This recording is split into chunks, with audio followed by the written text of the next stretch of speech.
Hello, and welcome back to Miss Mason Explains Adolescent Development, Part 2. All right, so when we left off, we were going to be moving into your social development.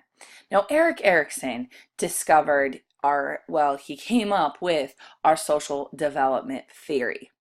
Okay, so he really wanted to figure out what is adolescence, and he really wanted to figure out why, as adolescents, do we see that as a struggle to form our idea of who am I?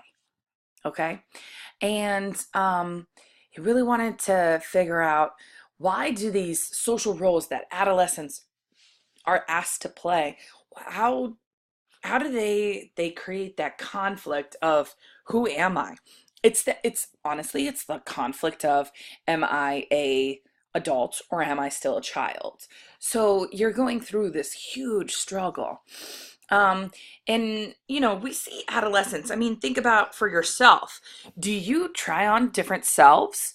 Are you one person with your peers, with your parents, with your teachers?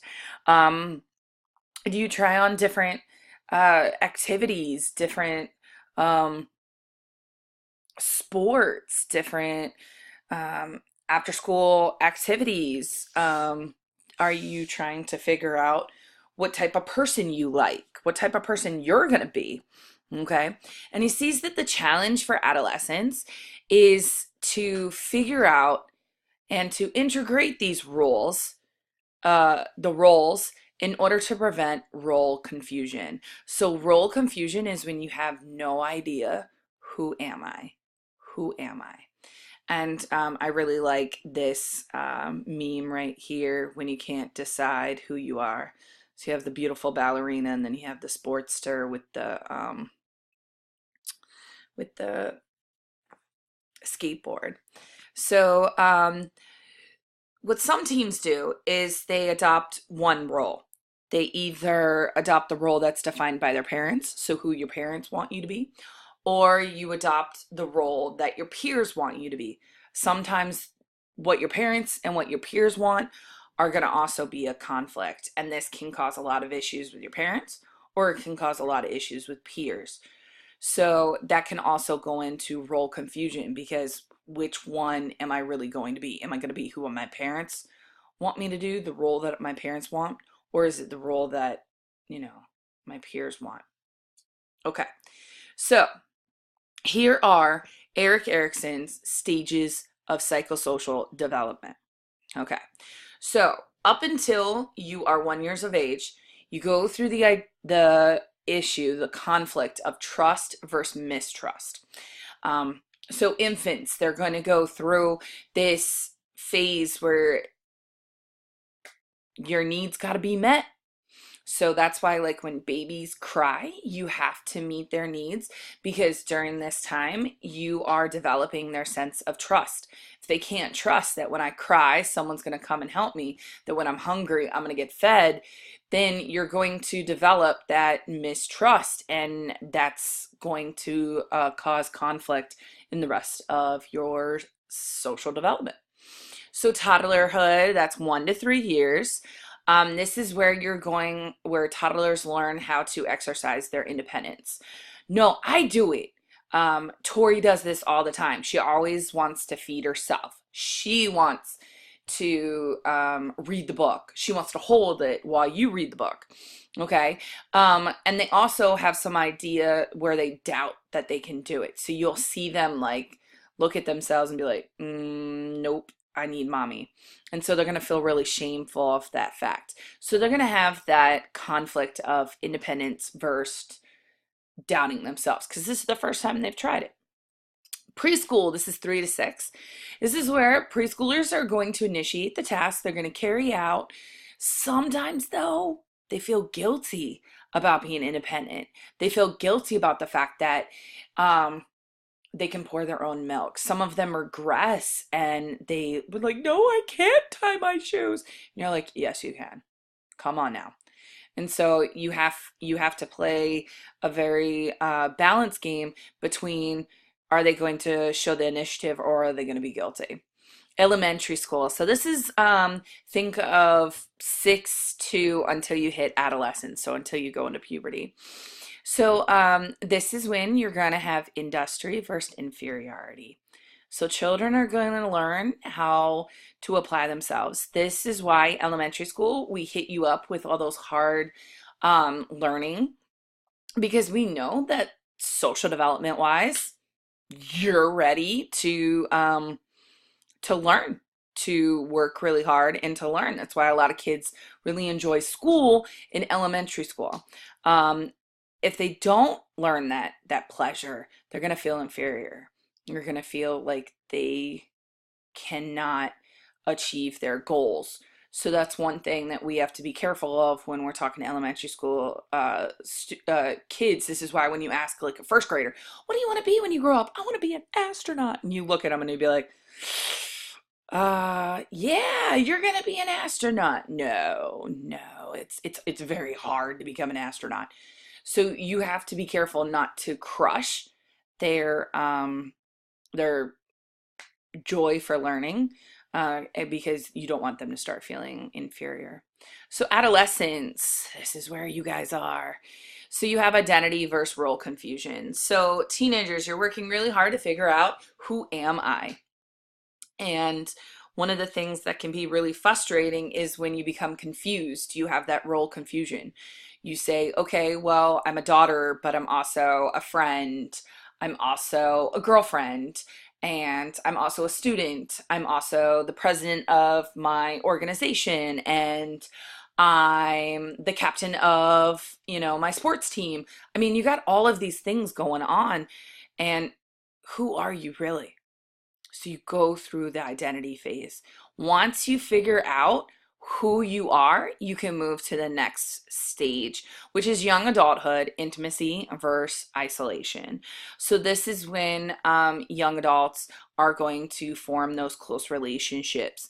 They're going to start to have intimate love. They're going to get married. Honestly, this is when you're going to find that person, your person, for the rest of your life. And again, there's always going to be a conflict, is when you can't find that love, you feel like something is missing and you feel like you're socially isolated. One of the hardest things to do is to see all of your friends get married and have kids, and you're like, what am I doing? And that can be really hard.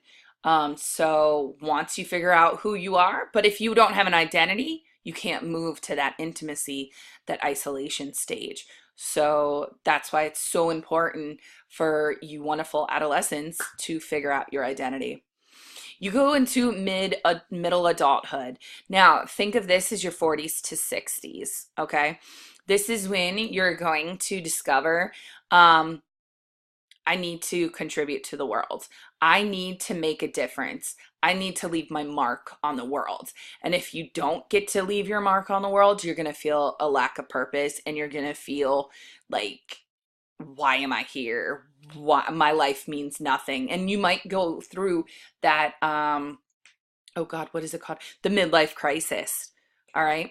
And then you have late adulthood. Now, this is when you're in your golden years. All right. Late 60s. And this is when you're going to reflect on your life. And you're going to feel either a sense of satisfaction, yay, I did everything, I have no regret, or you're going to feel like you've been a failure. You did not get to do what you wanted to um, in your life.